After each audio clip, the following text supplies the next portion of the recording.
Semoga Ustadz senantiasa diberikan Allah kesehatan. Amin. Saya dari Medan. Ada juga orang kampung saya di sini. Bagaimana cara bakti seorang anak? Cara membahagiakan orang tua berjarak jauh dengan kita, sedangkan bertemu dekat bersama orang tua mungkin hanya 1 tahun sekali, Idul Fitri saja, karena harus bekerja di PT Antam Tbk Sulawesi Tenggara. Ada sesuatu yang tak bisa kita bayar dengan uang. Tak bisa dibayar dengan uang. Yang bisa merasakan ini orang yang orang tuanya sudah meninggal. Yang masih hidup tak bisa. Lam ya'rif man lam yadhuq. Yang tak pernah merasakannya tak bisa menceritakannya. Karena tak bisa dirasakan. Setelah orang tua itu tak ada, barulah kita rasa dunia ini hampa, tak ada gunanya. Duit itu tak ada gunanya, mobil itu tak ada gunanya, rumah itu tak ada gunanya, apapun tak ada gunanya. Waktu dapat saya gelar doktor dari Sudan, pulang saya ke rumah, tak ada gunanya. Tak bisa lagi diceritakan. Dulu apapun yang dapat diceritakan. Mak, aku dapat sorban dari Mak, aku dapat peci.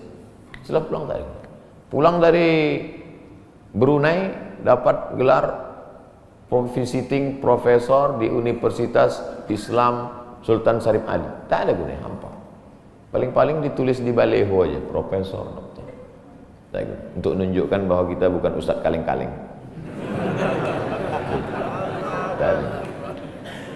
Nanti setelah dia tidak ada, barulah kau cari mana kain yang pernah dia pakai dulu, mana sajadah yang dulu dia pakai waktu sholat, di mana dia dulu sering duduk. Bekas tempat duduknya aja pun bisa menghilangkan rindu. Bekas tempat dia duduk dulu, tempat dia duduk makan kacang sambil minum teh, duduk kau di situ bisa menghilangkan rindu. Quran yang dia baca dulu lengkap dengan rehalnya.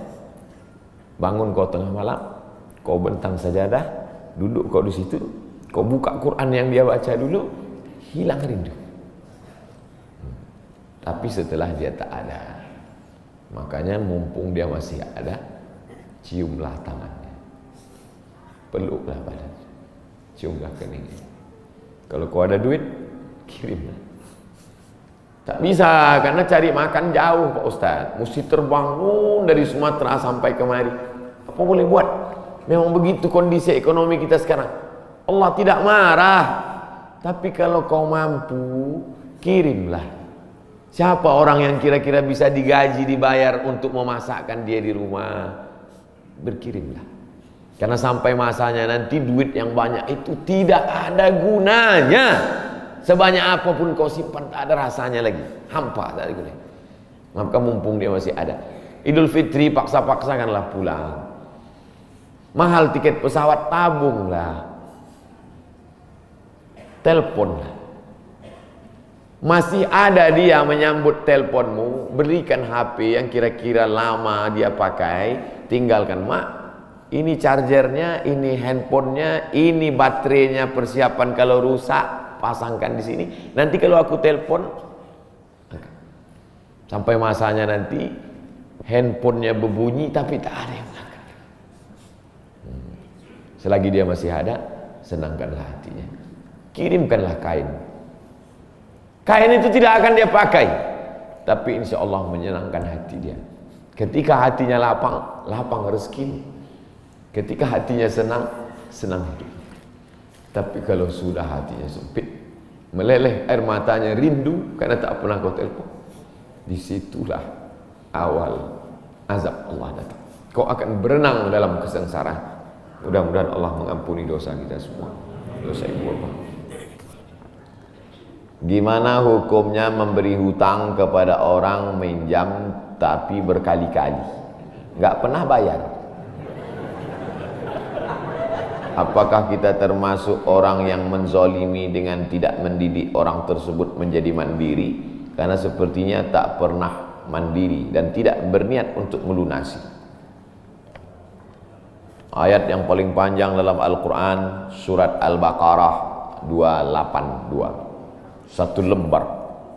Bukan tentang puasa, bukan tentang sholat, bukan tentang baca Quran, bukan tentang zikir, tapi ayat yang paling panjang tentang bayar hutang. Sholatnya banyak, puasanya banyak, zikirnya banyak, baca Qurannya khatam, tapi kalau bayar utang tak dibayar, di akhirat kau akan cari dia. Oleh sebab itu ada orang mati syahid. Oh, mati syahid. Orang mati syahid enggak merasakan sakratul maut. Orang mati syahid enggak merasakan azab kubur. Orang mati syahid tidak merasakan hisab. Orang mati syahid langsung masuk surga. Ilat dain, kecuali hutang. Makanya kalau ada orang menagih hutang, itu dia bukan pelit, dia sedang menyelamatkan saudaranya dari makan haram. Makanya datang ke rumah dia. Habis pengajian nih langsung datang. Assalamualaikum, waalaikumsalam. Kau mau menagih ya? Aku bukan mau menagih, tapi menyelamatkanmu, anak cucumu, istrimu, tetanggamu dari makan haram. Ya ayyuhalladzina amanu, hai orang-orang yang beriman, hai orang yang percaya bahwa setelah mati dia akan hidup lagi menghadap Allah. Idza tadayantum bidainin, kalau kau menjalin transaksi hutang piutang, ila ajalim musamma, sampai ke batas waktu tertentu, faktubuh, tulis, saya pinjam kepada kamu 500.000, akan saya bayar pada bulan Mei. Tahunnya jelas. Banyak juga bulan Mei, maybe yes, maybe no. Bulan berapa? Bulan Mei tahun 2020. Oke. Sekarang bulan Maret. April 1 Mei 2020 datang tagih. Kapan kau bayar? Mohon maaf aku nggak bisa, istriku baru meninggal, anakku pun sakit. Jangan kau cerita panjang lebar, tak tahan air mataku mau menetes. Kalau dia dalam kesulitan, fanaziratun ila maisarah, tunggu sampai dia lapang. Maisarah artinya lapang. Tunggu sampai dia lapang. Setelah dia lapang, datang lagi bulan Juni. Kapan kau bayar? Aku belum bisa. Nampaknya lebih banyak ongkos minyak aku daripada uang yang kutagih. Yang paling bagus, wa anta saddaqu khairul lakum, kau sedekahkan itu lebih baik. Karena aku pun makin datang makin kumat darah tinggiku, kolesterolku pun makin naik. Jadi untuk yang 500.000 itu ku sedekahkan aja, ambil. Tapi yang menghafal ayat ini yang ngasih pinjaman, bukan yang minjam. Sekarang banyak salah hafal, yang minjam pula yang hafal. Begitu kita tagih, kapan kau bayar? Wa anta saddaqu khairul lakum, kau sedekahkan itu lebih baik. Itu ayat aku. Ayat kau 8282. Banyak sekarang orang salah hafal ayat. Jadi dalam Islam hutang piutang adalah ajaran tolong menolong tertulis dalam Quran. Namanya fikih muamalah. Ada fikih ibadah, sholat, zakat, puasa. Ada fikih jihad, jihad fisabilillah. Ada namanya fikih muamalat.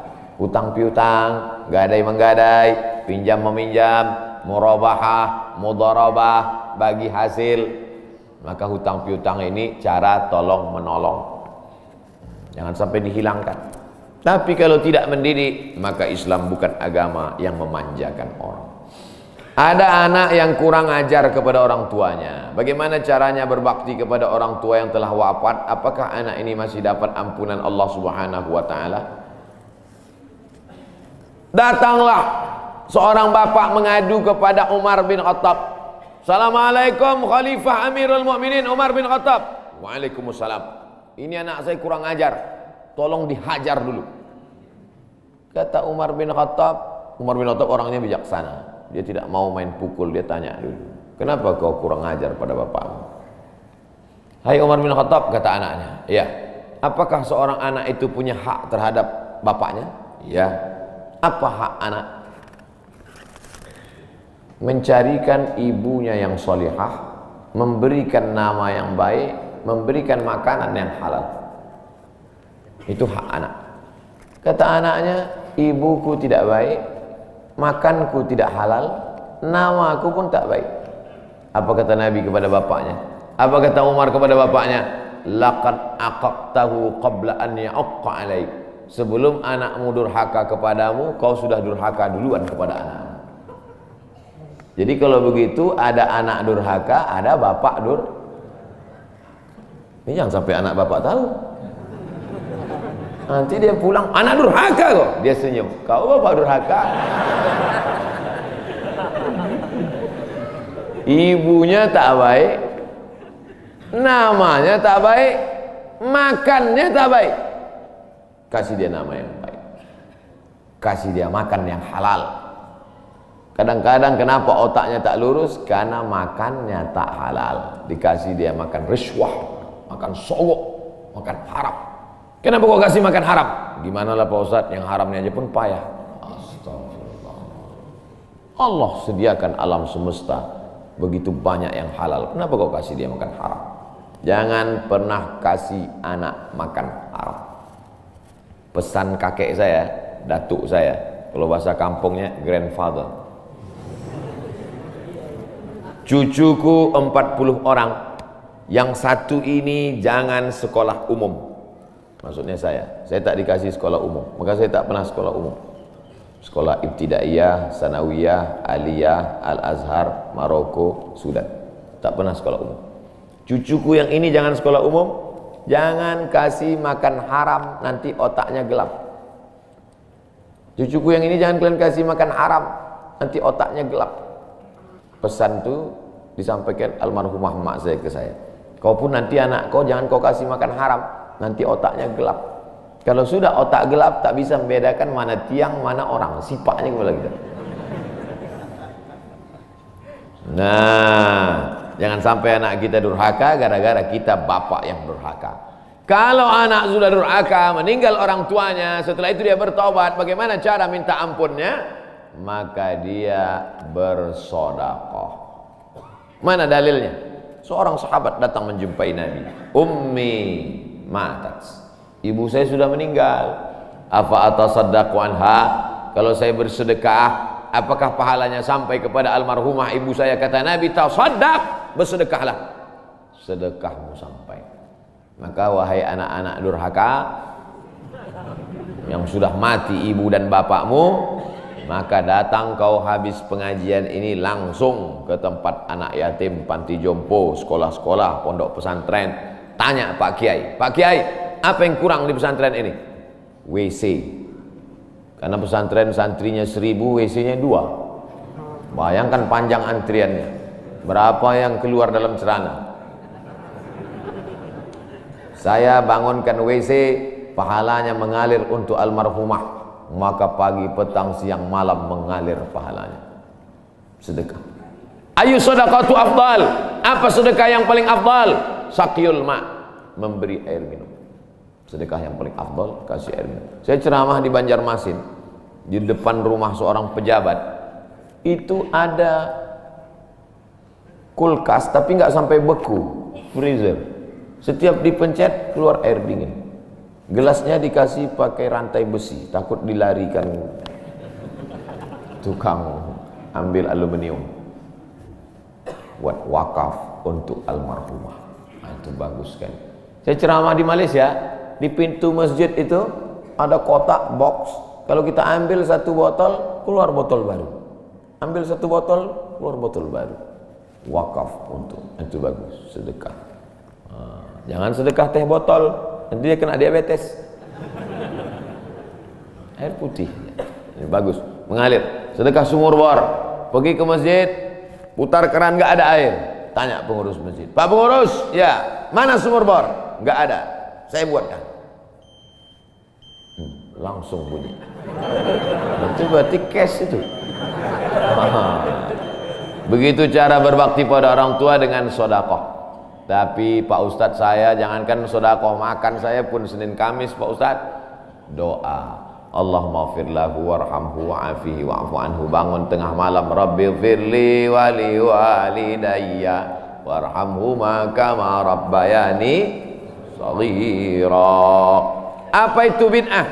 Bid'ah membuat sesuatu yang tidak dibuat oleh Nabi Muhammad SAW.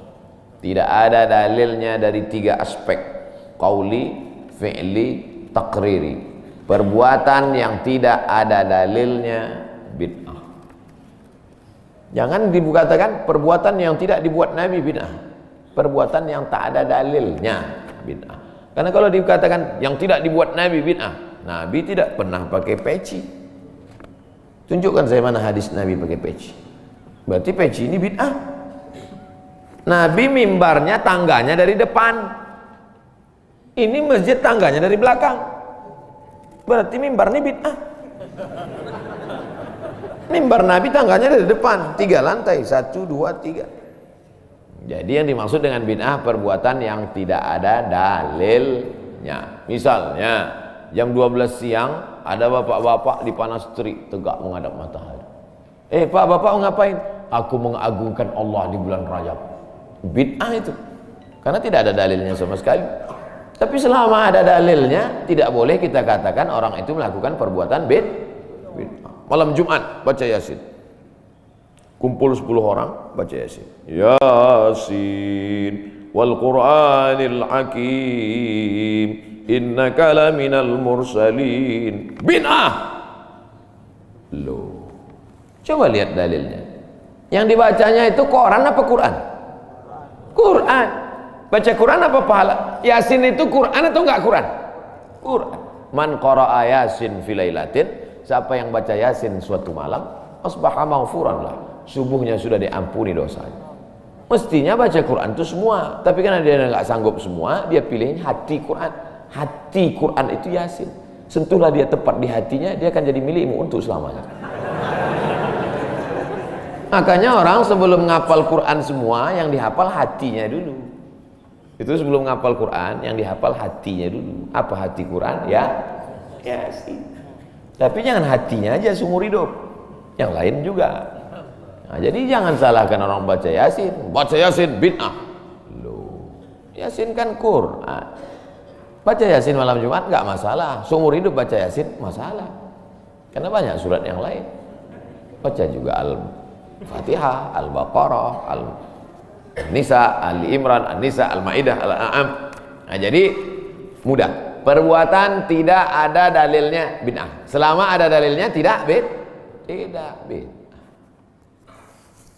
Ustadz, kiat-kiat apa yang kami lakukan sebagai guru kepada anak didik kami sebelum dan sesudah mengajar agar ilmu mudah dimengerti? SDIT Al-Farabi. Aristoteles, Socrates, Thales, Demokritos, itu adalah pemikir-pemikir dari Greek, Yunani kuno. Pada masa abad kedua datang seorang khalifah bernama Abu Ja'far Al-Mansur. Semua buku-buku dari Yunani diterjemahkan. Nama lembaganya Dar Al-Hikmah, Dar Rumah Hikmah Ilmu Pengetahuan. Dibuatlah Dar Al-Hikmah, Rumah Ilmu Pengetahuan. Diterjemahkanlah dari bahasa Yunani ke dalam bahasa Arab. Akhirnya orang Islam pun jadi dokter, Avicenna. Karena orang barat payah menyebut Ibnu Sina. Averroes, Ibnu Rus. Tapi ada seorang yang bergelar the second teacher.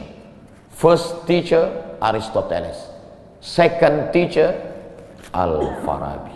Ternyata Al-Farabi ini bukan dari Arab, tapi dari Pomalaa. SDIT Al-Farabi. Ini supaya wali murid tahu. Anak ibu di mana? SDIT Al-Farabi. Al-Farabi itu artinya apa? Ya SDIT. Al-Farabi itu di barat dia diberi gelar the second teacher. Guru pertama Aristoteles, guru kedua adalah Al-Farabi, saking cerdasnya. Artinya apa? Dia tidak hanya diakui dalam Islam, tapi juga di luar Islam. Kenapa dikasih nama Al-Farabi? Karena ingin anak-anak kita dalam kepalanya tidak hanya fisika, biologi, kimia, matematika, bahasa Inggris, tapi juga dalam kepalanya ada Quran, hadis, fikih, akidah akhlak, dan bahasa Arab. Sehingga nanti dia akan menjadi ekonom, tapi ekonom yang beriman. Dia akan menjadi filosof yang bertakwa. Inilah cita-cita alumni Al-Farabi insyaallah. Amin ya rabbal alamin. Nah, Yang pertama kali menjadi guru itu adalah ikhlas. Karena kalau gurunya ikhlas, cakapnya masuk ke hati. Kalau dari mulut, ke mulut juga masuknya. Tapi kalau dari hati, ke hati juga masuknya. Kira-kira yang tadi saya sampaikan tadi, saya mulai tadi jam 5.15, sekarang jam 6.05, dan 50 menit saya bicara. Masuk tak ke hati Bapak Ibu? Kalau tak masuk ke hati Bapak Ibu, berarti yang ceramah itu enggak dari hati. Dari mulut ke mulut juga masuk. Jangan sampai ke mulut pun tak masuk. Nauzubillah. Yang pertama kali tulus ikhlas. Karena perbuatan yang paling tinggi amalnya adalah menjadi guru. Makanya saya lebih memilih menjadi guru. Saya sampai sekarang menjadi guru. Cuman saya tidak punya kelas. Dulu sempat jadi dosen, habis itu keluar. Kelas saya sekarang masjid, lapangan sepak bola, sama stadion, sama gedung olahraga, sport center Antam. Saya mengajar tidak lagi terbatas oleh dinding kelas. Semua tempat menjadi tempat mengajar. Guru yang pertama harus ikhlas. Yang kedua, tingkah laku perbuatannya. Guru digugu dan ditiru. Guru itu dari mulai cara minumnya aja diikut orang. Guru minumnya tangan kiri. Yang minum tangan kiri itu setan. Berarti kalau ada guru minum pakai tangan kiri, berarti guru setan. Hati-hati jadi guru. Oleh sebab itu maka guru ini luar biasa. Guru ini luar biasa Bapak Ibu. Perbuatan yang tidak putus setelah mati guru. PNS setelah mati putus. Yang kan mati, pensiun aja putus. Apalagi mati. Tapi guru. Saya dulu punya dosen. Kata dia, saya ini lulus hakim. Tapi kemudian saya tinggalkan hakim, saya pilih jadi guru. Kenapa gitu Pak dosen? Karena kalau saya jadi hakim, 1 tahun ada 10 perkara, 10 senang kepada saya, 10 benci. Yang menang senang, yang kalah benci. Tapi menjadi guru, tidak akan ada murid saya itu yang benci kepada saya. Betul. Guru SD saya, berapa kali kepala saya diantukkannya ke tiang. Asal pelajaran saya nggak dapat, diantuk. Begitu reuni, saya cium tangannya. Saya nggak sakit hati, ingat aja dikit. Datang saya belikan hadiah, saya cium tangannya, meleleh air mata saya. Betul. Menjadi guru itu adalah nikmat. Maka saya pilih jadi guru. Guru nggak ada pensiunnya. Saya sampai mati saya tetap menjadi guru. Oleh sebab itu maka guru ini luar biasa. Guru pahlawan tanpa tanda jasa. Oleh sebab itu menjadi guru. Oh, tapi jangan gara-gara ini semua pegawai Antam keluar mau jadi guru. Memang ibu bukan guru, tapi ibu menjadi guru bagi anak-anak ibu. Bapak jadi guru bagi keluarga bapak. Itu kita sudah menjadi guru insya Allah. Mak saya perempuan yang biasa, dia bukan guru, dia bukan PNS, dia bukan kepala sekolah, tapi dia menjadi guru bagi kami anak-anaknya. Kalau kami pulang bawa main-mainan, dia tanya, mainan ini dapat dari mana? Dari jalan mak, antar ke tempat kau jumpa tadi, karena tak tahu itu punya siapa. Nanti di akhirat ini akan kau pikul menghadap Allah SWT. Sampai hari ini kalau ketemu barang-barang di jalan tidak berani bawa pulang, ingat pesan almarhumah emak itu. Mungkin cakap ustaz tidak masuk ke telinganya, tapi kata-kata ibu luar biasa. Ibu-ibu, bapak-bapak, nanti kalau mau sakratul maut, pesan paling jitu sampaikan pas mau mati. Jangan makan haram. Luar biasa itu, mereka berkesan. Sampai anak cucu akan mereka sampaikan. Nenekmu dulu ketika mau mati pesan terakhirnya, jangan makan. Baru sebut la ilaha illallah. Pertama, ikhlas. Yang kedua, perhatikan tindak tandukmu, kau dikugu dan ditiru. Yang ketiga, insya Allah bangkitkan semangat, karena setelah kau mati akan mengalir pahalanya. Abdul Somad kalau mati meninggal dunia, setiap bulan Rajab, bapak-bapak, ibu-ibu, anak-anak bapak, cucu bapak, ibu yang hadir-hadir nih, anakku yang kecil, setiap bulan Rajab mereka beramal. Abdul Somad sudah mati dimakan cacing tanah di Pulau Sumatera, di Riau, pahalanya tetap mengalir. Dari mana? Dari Pomala. Bismillahirrahmanirrahim. Assalamualaikum Ustaz. Waalaikumsalam. Apa tips cara meraih kesuksesan yang berkah di masa muda.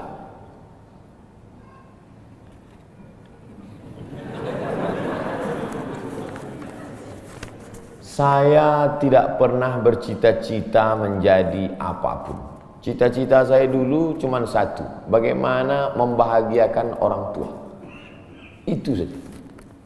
Ya Allah, aku sekolah, tak tahu dulu pulang mau jadi apa, yang penting bisa membahagiakan orang tua. Itu saja.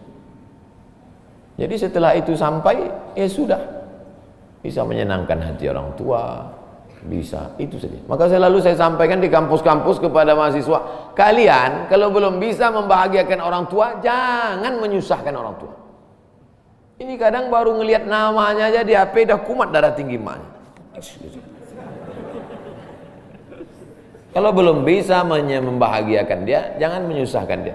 Maka saya di Mesir 4 tahun tak pernah saya minta duit. Tiba-tiba udah sampai ke Mekah. Mak, aku udah di Mekah. Dari mana kau dapat ongkos? Ada tabunganku sikit-sikit. Pergi ke Makkah, kerja, pulang, bayar hutang. Jangan pernah menyusahkan orang tua. Oleh sebab itu cita-citanya yang pertama mencari ridha Allah. Ridha Allah fi ridhal walidain wa sukhutullah fi sukhutil walidain. Pulang saya ke kampung, saya mau beli tanah berapa meter, ternak lele, tanam cabai, daun ubi, malam mengajar ngaji. Cita-cita saya kecil aja. Tak ada cita-cita mau jadi ustadz viral disambut di airport, tak ada. Terus kata mak saya, masa kau S2 tinggal di kampung, pergilah ke kota. Akhirnya saya menghonor jadi dosen, siang jadi dosen, malam ceramah di masjid, direkam, diupload, khutbah diupload, like and share, akhirnya viral. Diusir beberapa kali, makin viral.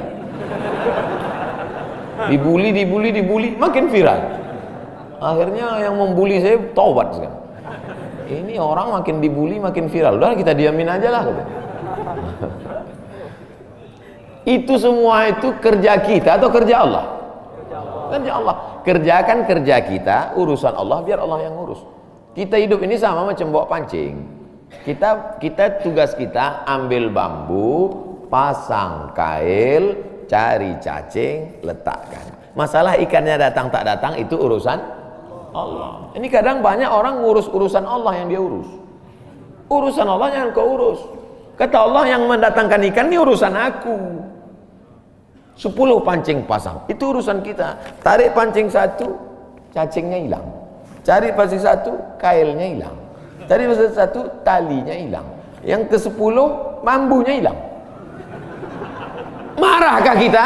Tidak. Karena urusan kita sudah selesai. Serahkan urusan Allah. Pulang ke rumah, rupanya Allah mau kasih kita bukan ikan mentah, tapi ikan masak. Banyak orang terlalu berpikir hidup ini kau buat saja urusanmu, urusan Allah. Urusanmu berangkat dari rumah kerja, masalah hasilnya urusan Allah. Berapa banyak orang bekerja tapi tak dapat apa-apa. Betul? Kalau sudah rezeki tak kemana. Tapi jangan gara-gara ini lalu bapak enggak kerja. Dibangunkan ibu besok pagi, bang, abang enggak kerja masuk kantor. Urusan Allah. Kalau ada suami ibu seperti itu, ibu jangan marah, biarkan aja. Nanti jam 12 dia bangun, dia lapar, dia tengok, mana makanan? Ibu jawab, urusan Allah. Harus ada usaha dan ikhtiar. Pertama, niat cari ridha Allah. Kedua, senangkan orang tua. Ketiga, berusaha. Setelah itu, tawakal Allah. Hidup jangan susah. Hidup sudah susah, jangan bikin susah. Hidup sudah pahit, jangan minum kopi pahit. Apa hukumnya suami menyembunyikan uang dari istri?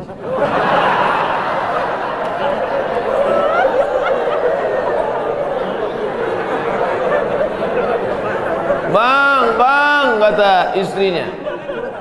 Bang, ini duit apa bang? Duit sial. Oh duit sial, udah kusembunyikan kau dapat juga.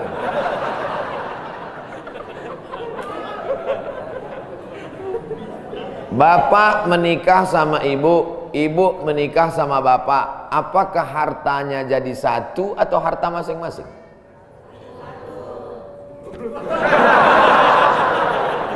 Mereka mau hartanya jadi satu dan bapak ketakutan. Itu yang saya baca. Sekarang kita baca ayatnya.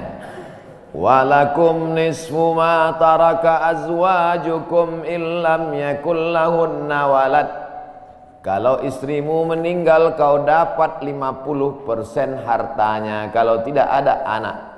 Fa in kana lahunna waladun, kalau dia punya anak, falakumur rubu'u, kamu dapat 25%. Sekarang saya tanya, hartanya nyatu atau pisah?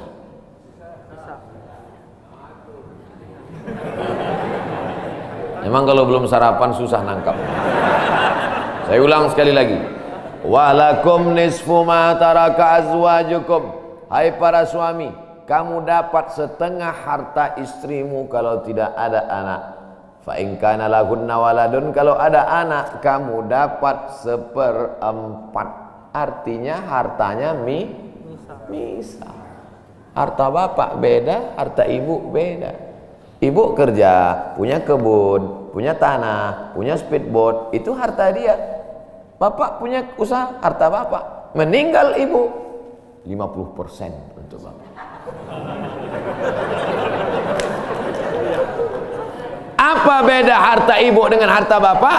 Di dalam harta bapak ada hak ibu, dalam harta ibu tidak ada hak bapak. Takbir. Saya ulang sekali lagi.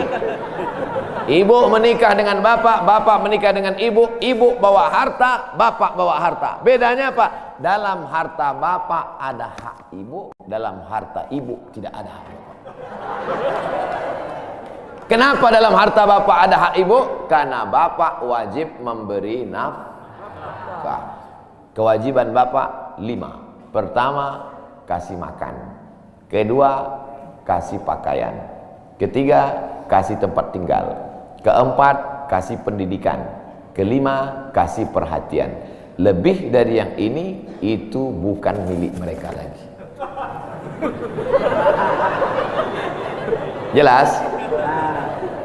Ini ada sekarang suami setelah menikah, pas dilihat surat apa semua, tak ada punya dia. Semua atas nama istrinya. Ini orang kalau meninggal ini tidak kena azab kubur, karena di dunia sudah terlalu azab dengan istrinya. Dari yang saya sampaikan ini jelas tentang pembagian batasan-batasan harta, jelas? Jelas.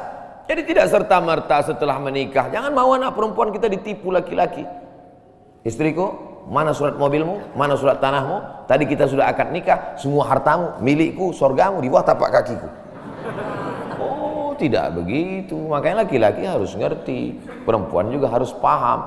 Kalau tidak, sedang main bola aja ada aturannya, statuta. Kalau tidak, akan hancur. Tapi insya Allah jelas itu.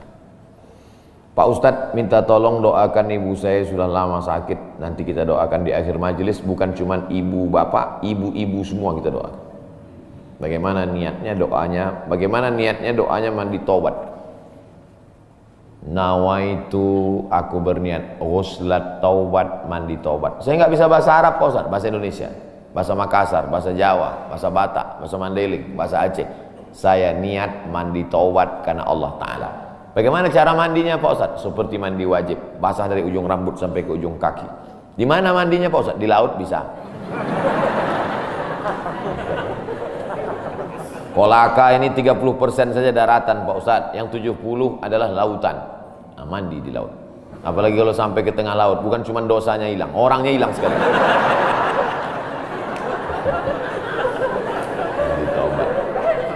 Setelah mandi taubat, solat sunat taubat, usolli sunnatat taubat rakaataini lillahi ta'ala. Ayatnya bebas.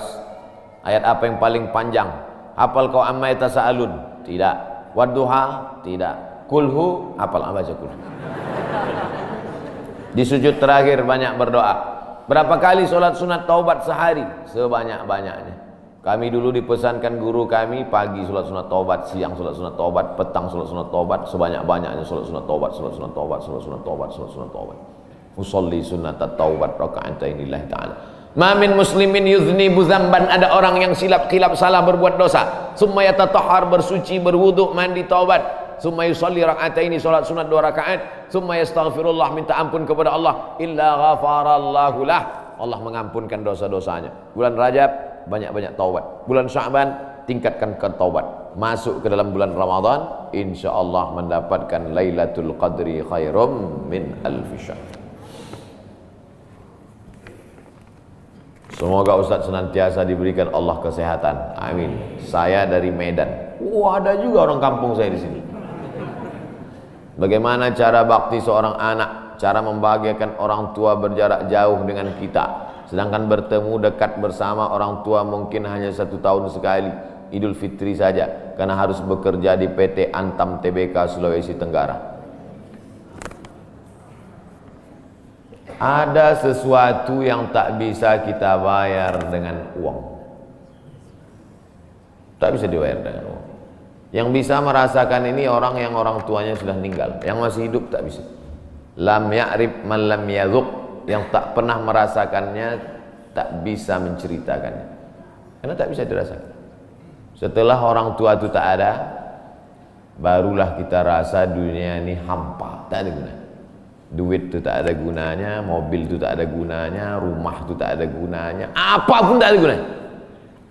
Waktu dapat saya gelar doktor dari Sudan, pulang saya ke rumah, tak ada gunanya, tak bisa lagi diceritakan. Dulu apapun yang dapat diceritakan, mak, aku dapat sorban dari mak, aku dapat peci. Setelah pulang tadi, pulang dari Brunei dapat gelar visiting profesor di Universitas Islam Sultan Syarif Ali. Tak ada gunanya, hampa. Paling-paling ditulis di baleho aja, profesor, doktor. Untuk menunjukkan bahwa kita bukan ustadz kaleng-kaleng. Nanti setelah dia tidak ada, barulah kau cari mana kain yang pernah dia pakai dulu, mana sajadah yang dulu dia pakai waktu sholat, di mana dia dulu sering duduk. Bekas tempat duduknya aja pun bisa menghilangkan rindu. Bekas tempat duduk, tempat dia duduk dulu, tempat dia duduk makan kacang sambil minum teh, duduk kau di situ bisa menghilangkan rindu. Quran yang dia baca dulu lengkap dengan rehalnya, bangun kau tengah malam, kau bentang sajadah, duduk kau di situ, kau buka Quran yang dia baca dulu, hilang rindu. Tapi setelah dia tak ada, makanya mumpung dia masih ada, ciumlah tangannya, peluklah badannya, ciumlah keningnya. Kalau kau ada duit, kirimlah. Tak bisa, karena cari makan jauh Pak Ustaz, mesti terbang dari Sumatera sampai kemari. Apa boleh buat? Memang begitu kondisi ekonomi kita sekarang. Allah tidak marah, tapi kalau kau mampu, kirimlah. Siapa orang yang kira-kira bisa digaji, dibayar untuk memasakkan dia di rumah? Berkirimlah. Karena sampai masanya nanti duit yang banyak itu tidak ada gunanya. Sebanyak apapun kau simpan, tak ada rasanya lagi, hampa, tak ada gunanya.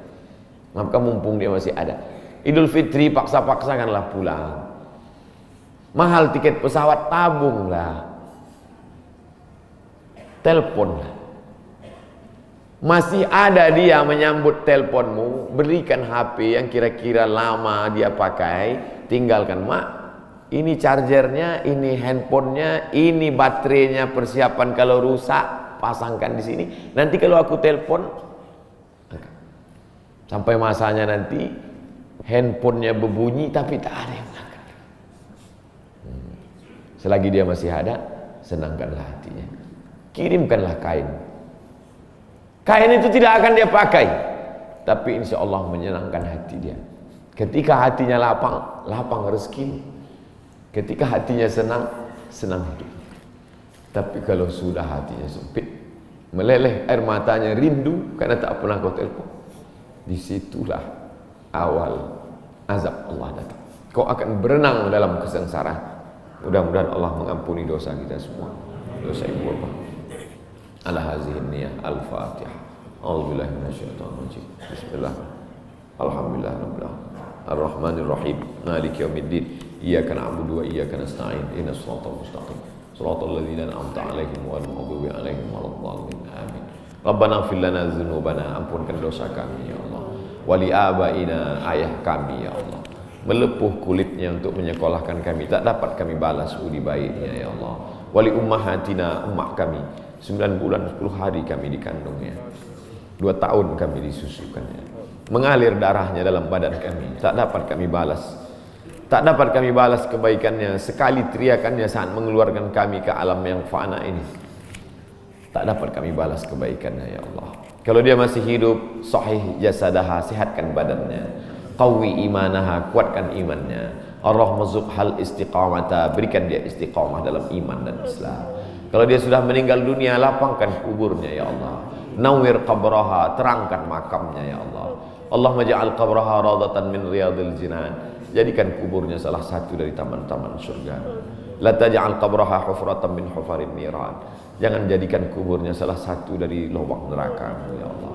Allahumma ja'al abana'ana barina liwalidiha, jadikan anak-anak kami anak-anak yang berbakti kepada orang tua. Allahumma hafazhum min kulli su' wa syarr, jaga anak-anak kami dari segala perbuatan maksiat dan dosa ya Allah. Rabbana zalamna anfusana, kami sudah banyak buat silap salah dan dosa. Wa illam taghfir lana, kalau kau tidak mengampuni dosa kami, wa tarhamna, kalau kau tidak merahmati kami, lanakunanna minal khasirin, sudah lama kami jadi orang-orang yang rugi. Allahumma ja'alna minat tawabin, jadikan kami orang yang bertaubat di bulan mulia ini ya Allah. Wa ja'alna minal mutatahhirin, jadikan kami orang yang mensucikan hati. Wa ja'alna min ibadikas salihin, jadikan kami hamba-hambamu yang salih.